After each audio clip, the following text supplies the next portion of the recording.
Bonjour l'Afrique et bonjour le monde, bienvenue mesdames et messieurs à Foyo Matin. Oui, Foyo vous attend ce matin encore pour parler certainement d'une actualité très brûlante du côté du Tchad, puisque on le sait déjà, le parquet de N'Djamena a donc donné son verdict parlant de la condamnation à la prison à perpétuité de plus de 400 rebelles. Ils sont notamment condamnés pour atteinte à la vie de l'ancien président, le maréchal Idriss Déby Itno, entre autres. Il a été donc tué, il faut le rappeler, au front en 2021 lors de l'offensive du FACT. Et les questions que l'on se pose, est-ce que ce verdict rend justice à Idriss Déby? Non, connaissant la violence qu'incarne le FACT, est-ce qu'il faut s'attendre à des représailles? S'il est vrai que cette condamnation pense la plaie des proches de Déby, mais est-ce qu'elle contribue pour autant à l'apaisement du climat socio-politique au pays de Toumaï? Voilà donc les questions que nous nous posons ce matin, et pour y apporter quelques éléments de réponse, nous sommes allés chercher, pas très loin, mais aussi loin, il faut bien le dire à la fois. Il s'agit avec nous ce matin d'être avec Dr Tapé Groubera. Dr Groubera, bonjour. Bonjour, Et merci de nous faire l'honneur d'être avec nous ce matin dans le cadre de cet échange. merci M. Bachi pour l'invitation. Je salue la direction de Forium Média ainsi que les techniciens, les auditeurs, auditrices. Merci encore pour l'invitation. Alors, on le disait, en avril 2021, Idriss Déby Itno avait été assassiné. Finalement, après enquête, c'est les rebelles du FACT qui sont pointés du doigt. Plusieurs d'entre eux ont été arrêtés, un peu plus de 400, et finalement condamnés. Êtes-vous surpris par ce verdict?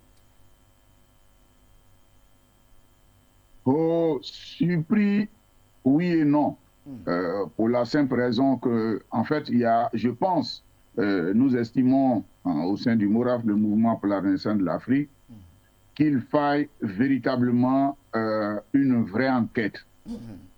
Je m'explique. C'est vrai que le FACT est un groupe terroriste, Oui, si on veut utiliser les thèmes qu'on doit utiliser. oui, Parce que le FACT, c'était un groupe, non seulement un groupe rebelle, mais c'était un groupe qui a participé à la déstabilisation de l'Afrique, oui, notamment lors de ce qu'on appelle la troisième offensive en Libye. oui, Et donc, elle s'est associée aux djihadistes de Misrata. Ensuite, lorsque le général Haftar a pris, a récupéré la Libye, ils se sont associés. Et donc, en fait, ce sont eux qui participent à la déstabilisation de cette région-là.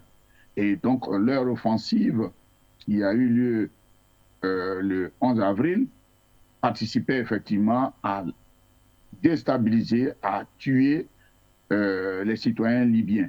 Donc, ce n'est pas un groupe qu'il faut avoir dans le cœur, c'est un groupe en termes réels de terroristes qu'il faut condamner. Maintenant, nous faisons la part des choses entre le fait qu'on dise que le FACT serait à la base de la mort d'Idriss Déby. Pourquoi nous le disons?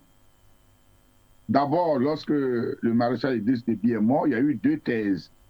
La première parlant du fait que ce serait de manière interne, l'autre parlant a parlé par la suite que ce sera les gens du FACT. On oui. va d'abord commencer par le fait que le FACT. Vous vous rendez compte en réalité que le 11 avril, c'est là où ont eu les élections. Oui, Et le président Idriss Déby est candidat. oui, Donc en ce moment, ce dimanche où l'action est lancée, les élections ont lieu dans des régions qu'on peut, c'est-à-dire notamment dans la région du Sud, puisque, enfin, et une bonne partie du Nord-Est et du Nord-Ouest, puisque le Nord, cette partie-là du Tibet a été occupée par les gens du FACT. Et qu'est-ce qui se passe? Idriss Déby était en avance, il avait près de 73% des voix qui ont été décomptées. Nous ne comprenons pas qu'un groupe de 500, c'est ce qu'on nous apprend, qui descend, c'est vrai, ont récupéré la légende de Tibesti, mais le gouvernement envoyait 2000 hommes avec des engins, des blindés, etc. Nous ne voyons pas quelle était l'utilité du président Déby qui attendait les résultats d'aller sur le front. Il y a quand même une sorte d'illogique. oui. Au moins qu'il reste pour avoir la confirmation des résultats au lieu d'aller sur le front. Quel est le sens d'aller sur le front? Ça, c'est une interrogation. Deuxièmement, lorsque les troupes attaquent, puisqu'à un moment donné, ils ont chassé les troupes du FAT. Et ce que nous apprenons aux alentours du 17-18 par là, le gouvernement annonce qu'ils ont liquidé pratiquement les dernières résistances. Oui. Mais nous ne comprenons pas encore comment se fait-il qu'il aurait eu, c'est ce qu'on nous dit, une réunion de discussion entre les dirigeants du FAT et le président Déby. Mais dans ce cas, si le président Déby, dont la force est au-dessus, ne peut pas être demandeur d'une rencontre. Si c'est le cas, logiquement, il envoie, je veux dire, ses sous-officiers et autres, tout ça, etc. Troisième élément, le général Déby, on l'a vu avec les images, je m'excuse pour ceux que ça choque, notamment sa famille, il a été tué dans le dos. Le général Déby, enfin le maréchal Déby, c'est quand même quelqu'un qui pratique, je veux dire, c'est un militaire accompli, qui ne peut pas se faire surprendre dans le dos. Vous voyez, il y a un certain nombre d'éléments qui, ma foi, sont intrigants et qui permettent de dire, attention, je dis qu'il faut effectivement condamner les gens du FAT pour la déstabilisation de la population et des citoyens libyens, d'une part tchadiens, oui. Et d'une part de la Libye. Donc pour ça, et en tant que groupe qui prend les armes, ils doivent être condamnés.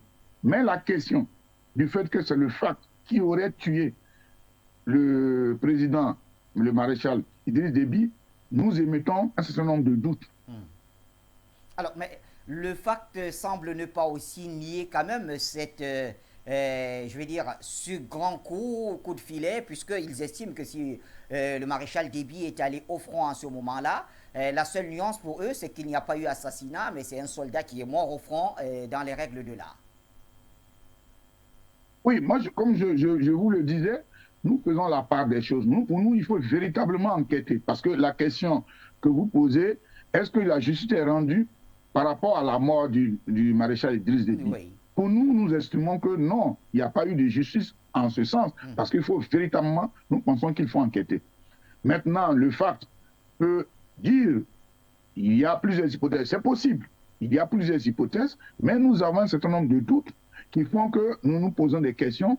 Est-ce que c'est vraiment le FAT qui aurait tué le maréchal Déby? Parce que ça paraît quand même, comme nous l'avons relaté tout à l'heure, un peu trop simple avec les différents éléments que nous disons. Il faut effectivement condamner, ça je le répète et je le redis, le FAT pour toutes ces actions terroristes posées contre la population. La prise d'armes, ainsi de suite. Au moins, donc, il faut faire la part des choses et ouvrir un véritable procès contre les auteurs de cet assassinat. Maintenant, si il s'avère que cette enquête aboutit vraiment de manière, je vais dire, juste, de manière claire et sans embâche que ce sont les gens du FAT, il faut les condamner. Mais je reste quand même dubitatif, d'autant plus qu'on a arrêté 454 hommes de FAT lors des offensives qui a eu lieu du 11 avril, enfin, du 11 avril jusqu'au 19 mai. 454. Et sur les 454, vous avez 430 qui sont condamnés. Et les 24 qui ont été libérés. Alors, la participation, est-ce que c'est les 430 qui ont tué à la fois le président Idriss Déby, ou bien il y a eu quelques éléments dedans, puisque M. Mahdi Ali, lui, il est condamné par contumace. Ce sont ces différentes questions qui se posent véritablement. Il faut le rappeler à nos téléspectateurs, pour que justice soit rendue. C'est le leader du FAT, c'est un rappel pour nos téléspectateurs. Le leader du FAT. Tout à fait. Voilà, c'est le leader du FAT. Pour que la justice soit rendue, je m'en tiens au libellé de l'intitulé. Justice pour Idriss Déby, nous pensons que la condamnation de ces 430 prisonniers du FAT, pour nous, ne résout pas le problème de la justice pour le maréchal Idriss Déby. Je pense qu'il faut investiguer encore et davantage pour voir ce qui s'est réellement passé. Parce que nous ne pouvons pas rester. C'est quand même un chef d'État qui est mort de manière subite. Et comme je l'ai dit, vous ne pouvez pas combattre. Et puis le maréchal ne va pas aller, excusez-moi de l'expression, sur le terrain. Malgré peut-être, je ne sais pas quelle superpuissance il aurait. Il y a ses hommes. Ensuite, Vous voyez, et ce jour-là, il y a eu 6 généraux qui sont décédés en même temps que lui. Il y a tellement d'éléments que nous ne comprenons pas, que nous voulons une véritable enquête. Et c'est là, bon, malheureusement, Alors, l'Union africaine doit Tapé jouer son rôle Gourbera, pour voir, puisque c'est quand même un chef d'État alors, quand vous qui est dites qu'il faut décédé, une pour qu'on véritable... voit ce qui s'est passé. Oui. La question que nous nous posons, est-ce que ce n'est pas un subterfuge par rapport au pouvoir actuel de pouvoir orienter les gens? Vous savez qu'il n'y a pas longtemps, il y a eu, en octobre dernier, il y a eu des événements, donc on parle d'une 50aine de morts en N'Djamena. Oui. Est-ce que ce n'est pas une manière de détourner l'attention de la population ou bien des Africains, des Panafricains sur le fait où dit véritablement, voilà, nous avons arrêté les vrais coupables, on les a condamnés, ainsi de suite, et que véritablement, nous pouvons faire les 24 mois supplémentaires. Parce qu'il y a aussi cette question est pendante, puisque déjà, le président de la transition avait dit qu'il avait lui donné 18 mois pour avoir un pouvoir civil, mais qu'est-ce qui s'est passé lorsque le temps est arrivé? Il n'y a plus de demande 24 mois. Alors que, vous savez, au Mali, lorsque le pouvoir, enfin, les autorités du Mali ont simplement, après une concertation nationale, une décision qui a été prise, où le nombre de sanctions qui ont été imposées au Mali, des déstabilisations dont mon pays d'origine, la Côte d'Ivoire, véritablement s'est mise au premier banc. Vous voyez, alors que M. Macron a été en visite pour aduber M. Mahamat. Ensuite, l'Union africaine n'a pris aucune sanction sous prétexte que le Tchad serait un pays phare dans la lutte contre la rébellion. Ainsi de suite, il y a tellement d'éléments. Et donc, pour nous, la question sur l'assassinat du maréchal Déby, qui est une question importante, doit être vraiment mise à la lumière et une enquête indépendante doit être faite pour voir ce qui s'est réellement passé. Alors, quand vous dites enquête indépendante, qui pourra donc mener cette enquête? Puisque jusqu'ici, il faut bien le dire, c'est la justice tchadienne qui s'en est occupée. Oui, mais quand moi je parle d'une chose, moi je ne parle jamais en dehors de l'Afrique. Oui. En Afrique, nous avons plusieurs organismes. Monsieur Hissène Habré a été condamné au Sénégal. Vous voyez? Donc, je veux dire que c'est un chef d'État qui est mort. Oui. Compte tenu de son rang, il ne faudrait pas que les choses aillent comme on le voit. Parce que pour moi, nous estimons que la situation telle qu'elle est présentée, parler de 430 qui auraient participé, je ne sais pas si c'est un complot ou bien dans un combat, parce que la question est quoi? Si effectivement on soutient que le maréchal Idriss Déby est mort au combat, excusez-moi l'expression, c'est un militaire, c'est normal. Vous voyez, un militaire qui meurt au combat, un militaire il va pour mourir au combat. Donc c'est normal que le maréchal Idriss Déby meure au combat, si on veut prendre ce angle-là. Or, si nous voyons qu'effectivement il y a eu un complot ou bien une réalisation, un assassinat, alors il faut faire la part des choses. Mais si nous mettons sur le cadre du fait qu'il est mort au combat, ce n'est pas le seul. Il y a eu les 6 généraux, il y en a beaucoup, il y a des soldats qui meurent. Est-ce que pour autant, on parle de justice pour ces soldats-là? Si c'est un soldat qui est mort au combat, alors ça paraît normal. Mais si c'est un chef d'État qui est mort et qui a été assassiné, il faut véritablement enquêter. Et pour moi, au niveau, c'est vrai, qu'on ouvre, je veux dire, l'Union africaine peut le faire, ou bien les pays voisins, qui sont là, etc. Mais c'est de permettre de voir clair dans cette situation qui a fait quoi, qu'est-ce qui s'est passé, pourquoi est-ce que le maréchal a été tué, et on le sait, de dos, c'est pas négligeable. Très bien, mais Tapé Gourbera, est-ce que ce verdict aide quand même à penser les plaies des proches du maréchal Idriss Déby? Non, je pense à sa famille notamment. C'est un peu difficile que je me mette dans la tête des uns et des autres, d'autant plus que moi-même, je suis très éloigné de la famille, donc je ne connais pas, je n'ai jamais eu la chance. J'espère un jour avoir la chance de mettre mes pieds au Tchad. C'est difficile. Mais pour nous, panafricains, qui de loin regardons, nous disons que ce n'est pas, je vais dire, c'est un verdict. Moi, comme je le dis, faisons la part des choses. On les aurait condamnés avec ça au terrorisme, de groupes djihadistes, etc. Il n'y a pas de problème. Mais en ce qui concerne l'assassinat du maréchal Idriss Déby, qui est une personnalité, c'est pas n'importe qui, c'est un chef d'État qui a été tué. Ou bien il est mort au combat, alors c'est un militaire, un soldat, ou alors il a été assassiné. En ce moment, je pense qu'il faut voir clair. Maintenant, la famille, c'est à elle. Je dis, d'ailleurs, son fils, c'est lui qui a su, comment on appelle, la présidence actuelle de la transition, et qui est là. Peut-être que s'il est satisfait et que les autres membres sont satisfaits, voilà, nous, on ne peut pas faire autrement. Mais nous, quand même, nous disons il y a un certain nombre de choses, parce que les thèses, ou bien, pour ne pas dire les hypothèses, de la mort du maréchal sont souvent en contradiction. Alors, Tapé Groubera, peut-être avant de se séparer, est-ce que vous pensez que ce verdict aura des conséquences sur la vie sociopolitique du pays, quand on sait quand même, et vous l'avez bien décrit, la violence qui caractérise le FACT? Est-ce que ce verdict pourra rester sans conséquences? Bien, bon, il me semble, au vu des quelques informations que j'ai glanées de part et d'autre, que le FACT a été véritablement touché. Vous imaginez, vous avez 437 personnes arrêtées, oui, puisque le FACT, quand ils ont fait leur descente, soi-disant, enfin, ils avaient soi-disant 500 personnes, peut-être un peu plus. Bref. Donc le FACT est un peu démembré. Donc, je pense que dans l'immédiat, le FACT ne peut pas, parce que du jour au lendemain, ça ne se reconstitue pas comme ça, revenir. Maintenant, le FACT n'est pas seul. Vous avez d'autres gouvernements, d'autres mouvements. Vous avez l'Union des forces de la résistance, vous avez l'Union des forces pour la démocratie et le développement, l'ancien, le premier membre, l'UFDD, qui a fait scission. Vous avez le Conseil de commandement militaire du salut de la République.